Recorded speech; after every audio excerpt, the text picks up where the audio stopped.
షార్జాలో చిక్కుకున్న 5 బాధితులను విశాఖ పోలీసులు రెస్క్యూ చేసి కాపాడారు. సౌదీ అరేబియాలో ఉద్యోగాల పేరుతో టూరిస్టుల వీసాతో తమను షార్జాకు ఒక ఏజెంట్ పంపాడని లోకేష్ అనే బాధితుడు విశాఖ పోలీసులను ఆశ్రయించాడు.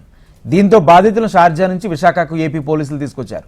ఉద్యోగాల పేరుతో మోసం చేస్తున్న వారి పట్ల అప్రమత్తంగా ఉండాలన్నారు విశాఖ సిపితో మా ప్రతినిధి అనురాధ ఫేస్ టు ఫేస్. విదేశాల్లో ఉద్యోగాల పేరిట అమాయక యువకుల్ని బలి చేస్తున్న ఏజెన్సీల మీద విశాఖ పోలీస్ బుక్కపాదం మోపుతున్నారు. ముఖ్యంగా ఇలాంటి ఆపరేషన్స్ విశాఖపట్నం నుంచి చేస్తూ బాధితుల్ని రెస్క్యూ చేయడంలో విశాఖ నగర పోలీసులు ఎంతో ఫోకస్ చేస్తూ ఉన్నారు. అందులో భాగంగా ఈ రోజు షార్జాలో ఉద్యోగాల పేరిట కొంతమంది యువకుల్ని అక్కడికి తీసుకెళ్లిన ఏజెంట్స్ మీద పోలీసులు ప్రత్యేక నిఘాను ఏర్పాటు చేసి వాళ్ళందరినీ కూడా రెస్క్యూ చేసి విశాఖ తీసుకొచ్చారు. ప్రస్తుతం నాతో నగర సిపి శంకభర్త బాగ్జీ గారు ఉన్నారు. ఒకసారి ఈ అంశానికి సంబంధించి మాట్లాడదాం. సార్ నమస్తే. ఈరోజు జరిగిన ఘటన చూస్తే కనుక విదేశాల్లో ఉద్యోగాల పేరిట చాలా మోసాలు జరుగుతున్నాయి. ఎప్పటికప్పుడు అవగాహన కల్పిస్తున్న ఈ రకమైన ఇష్యూస్ జరుగుతున్నాయి. షార్జా మోసం ఏంటి సార్? ఇప్పుడు మన ఉత్తరాంధ్ర జిల్లాల నుండి కొందరు వెల్డింగ్ ట్రైనింగ్ తీసుకొని తర్వాత ఉద్యోగం ఇస్తామని హామీ ఇస్తే ఆ ఏజెంట్ ఆ మాట నమ్మి వాళ్ళు షార్జా వెళ్ళారండి. వెళ్ళిన తర్వాత చూస్తే వెల్డర్ జాబ్ ఇవ్వకుండా వాళ్లకు హెల్పర్ జాబ్ ఇవ్వడం జరిగింది. అప్పుడు వాళ్ళు నిరాకరించి మాకు ఈ ఉద్యోగం వద్దు, మేము ఇండియా వెళ్ళిపోతాం అని చెప్తే మేము ఎటువంటి హెల్ప్ చేయలేం అని వాళ్ళకు చెప్పడం జరిగింది. వేరే మార్గం లేక నా నంబర్ వాళ్ళకు తెలుసు, షార్జా నుండి నాకు ఒకరోజు కాల్ వచ్చింది. ఈ విధంగా మేము ఇరుక్కుపోయాము, ఎటువంటి హెల్ప్ ఎవరు చేయట్లేదు, దయచేసి రిటర్న్ రావడానికి మీరు ఏర్పాటు చేయాలి. మా పోలీస్ వాళ్ళకు చెప్పి ఆ ఏజెంట్ని గుర్తించి వాళ్ళకు ఒకవైపు తీసుకురావడం, మరోవైపు ఏజెంట్కి వాళ్ళు ఎంత డబ్బు కట్టారు వాళ్ళందరికీ అది రిటర్న్ ఇప్పించడం అది ఏర్పాటు చేశాము. అది కాకుండా వేరే దేశం నుండి కూడా నాకు రెగ్యులర్గా కాల్స్ వస్తున్నాయి. సౌదీ అరేబియా నుండి ఇంకొక బ్యాచ్, కంబోడియా నుండి ఇంకొక బ్యాచ్. కంబోడియా బ్యాచ్ వాళ్ళు ఒడిశా నుండి వెళ్ళారు.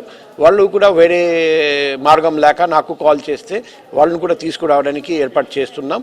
సో నిరుద్యోగ యువత అందరికీ మేము రిక్వెస్ట్ చేస్తున్నాం, దయచేసి వెరిఫై చేయండి. ఎవరైనా మీకు ఉద్యోగం ఇస్తాం విదేశాల్లో అని చెప్తే వెరిఫికేషన్ చేయకుండా నమ్మకండి. ఎంప్లాయ్మెంట్ ఇస్తామని, జాబ్ వీసా ఇస్తామని చెప్పి టూరిస్ట్ వీసా ఇచ్చేసి తీసుకెళ్ళడం, ఇటువంటి ముందుగానే మీరు గుర్తించాలి. తర్వాత ఎటువంటి అనుమానం ఉంటే మీరు లోకల్ పోలీస్ స్టేషన్కి వెళ్ళండి.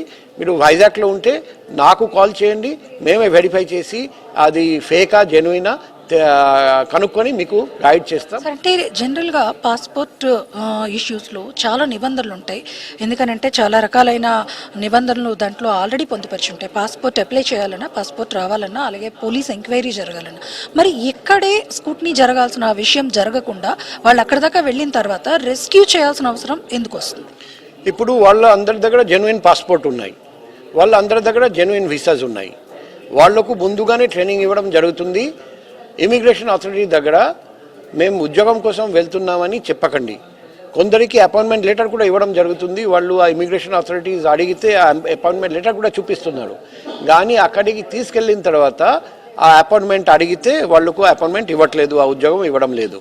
కాబట్టి పాస్పోర్ట్లో ఎటువంటి ప్రాబ్లం లేదు, వీసాలో ఎటువంటి ప్రాబ్లం లేదు. ప్రామిస్ చేసిన హామీ ఇచ్చిన తర్వాత జాబ్ ఇవ్వకపోవడం అక్కడ ప్రాబ్లం వస్తుంది.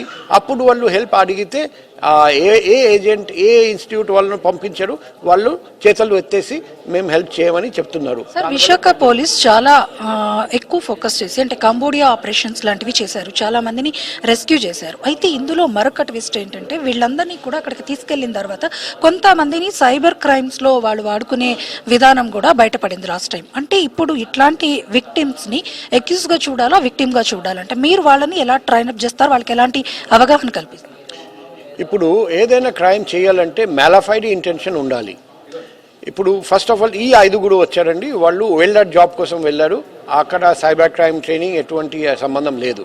కానీ కంబోడియా నుండి వచ్చారు వాళ్ళందరికీ హామీ ఇవ్వడం జరిగింది, మంచి ఉద్యోగం కల్పిస్తాం, విలాసవంతమైన జీవితం ఏర్పాటు చేస్తాం. అక్కడికి పోయి చూస్తే సైబర్ క్రైమ్ ఎలా చేయాలి ఆ ట్రైనింగ్ ఇవ్వడం జరుగుతుంది.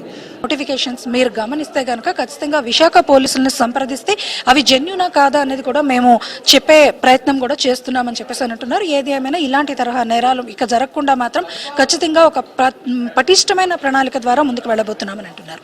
వీడియో జర్నలిస్ట్ ధనుష్తో అనురాధ, HM టీవీ, విశాఖ.